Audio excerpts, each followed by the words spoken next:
People have worried that computers will take their jobs for basically as long as they've been around, but those fears have felt more realistic than ever over the past year as artificial intelligence has begun to overhaul the way people work. Anthropic's CEO Dario Amodei amplified those concerns in May when he warned AI could spike unemployment, particularly among white-collar jobs, to 20% over the next 1 to 5 years. Certain companies are already enlisting AI to do some of the work previously done by people. Meta, Microsoft and Salesforce are increasingly using AI to code among other tasks. And CEOs of companies ranging from Amazon to JP Morgan have warned their human workforces will shrink because of AI. However, some of those predictions deserve a healthy dose of skepticism. AI is so good, it's going to put humans out of jobs is a strong marketing message for companies selling the technology, and a potentially convenient excuse for an executive already mulling a workforce downsize. The answer to whether AI really spells trouble for human workers isn't so black and white. That's according to more than half a dozen tech industry insiders CNN spoke with over the past month, who are mixed on just how much and how fast AI will upend the job market. NVIDIA CEO Jensen Huang, for example, told CNN AI will kill jobs only if the world runs out of ideas. And Google DeepMind CEO Demis Hassabis told CNN that an AI job apocalypse is among his minor concerns when it comes to the technology's impact. Nonetheless, tech companies themselves have cut hundreds, in some cases thousands, of roles this year as they implement AI to take on a growing share of software development and other tasks. There does seem to be broad consensus that the nature of work, including how it's done and which tasks humans do, is going to change, and perhaps more rapidly than with any previous technological transformation the world has seen before.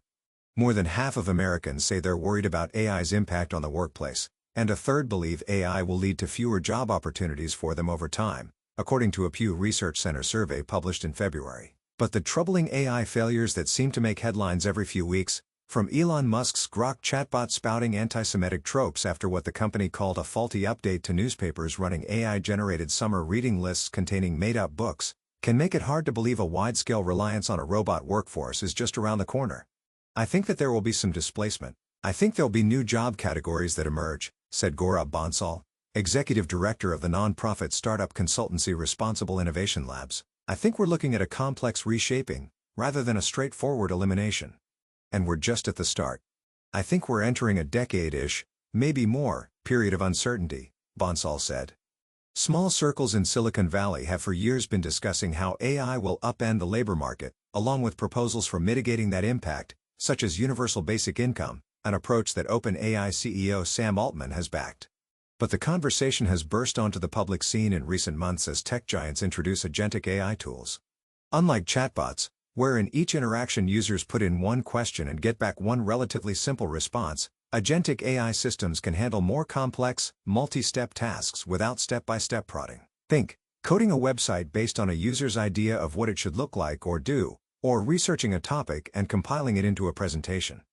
OpenAI last week launched an agent mode for ChatGPT that can accomplish tasks on behalf of users, while Anthropic in May introduced a model it claims can work independently for almost an entire workday.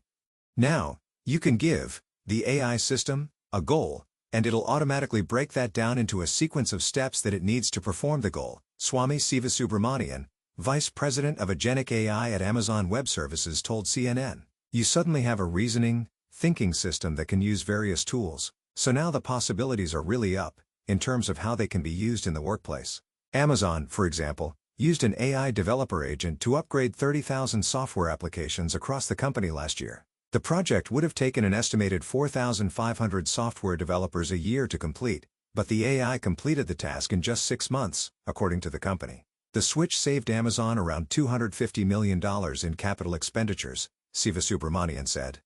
Microsoft CEO Satya Nadella also said earlier this year that 20% to 30% of the company's code was being generated by AI. Meta CEO Mark Zuckerberg said around half of the company's code development would be done by AI by next year. And Salesforce CEO Mark Benioff told Bloomberg the company uses AI for about 30% to 50% of the company's work.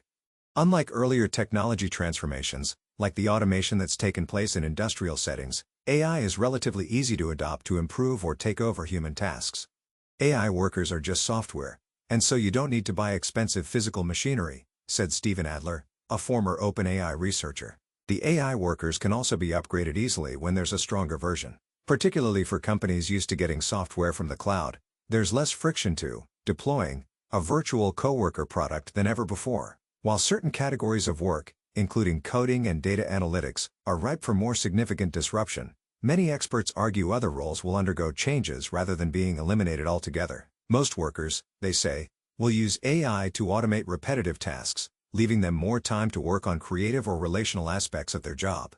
A doctor, for example, might have an AI assistant take notes during a patient's visit and fill out their chart autonomously, giving that doctor more time for face-to-face discussions with the patient. Most tasks for most jobs can't be automated, Meta's chief AI scientist Jan LeCun said in a LinkedIn post last month. Put another way, AI is good, but not perfect, for a subset of tasks that human workers currently do. But it can't replace most people outright, said Yassine Jernite, machine learning and society lead at open-source AI firm Hugging Face.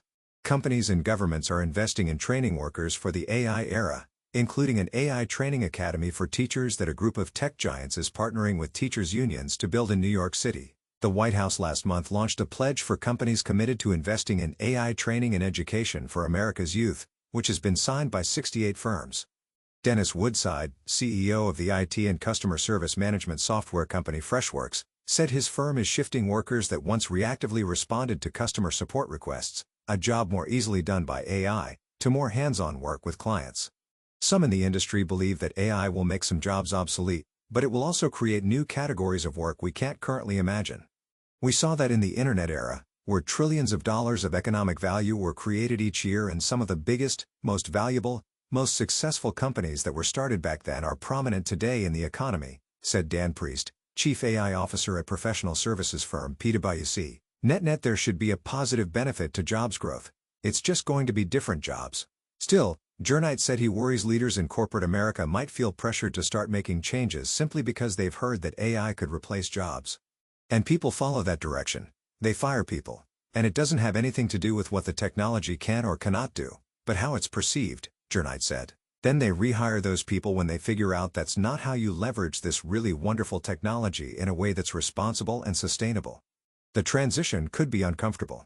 Adler, the former OpenAI researcher, said he expects many white-collar workers will start to see lower wages as AI augments their jobs. AI will make an individual worker more productive and will help more people to be capable of doing a given job, Adler said. The net effect is an oversupply of labor, which pushes wages down unless there's a big surge in labor demand. Ultimately, Bonsall said he believes policymakers must create a new economic framework for the AI era to ensure it's not just powerful tech companies benefiting at the expense of regular workers with fewer opportunities and more pressure to be productive. And, ideally, they need to move a lot faster than they did in addressing challenges posed by earlier waves of technology. We need a new social contract for this era, he said. The bargain we have between workers and sort of the economy is born of a different technological era.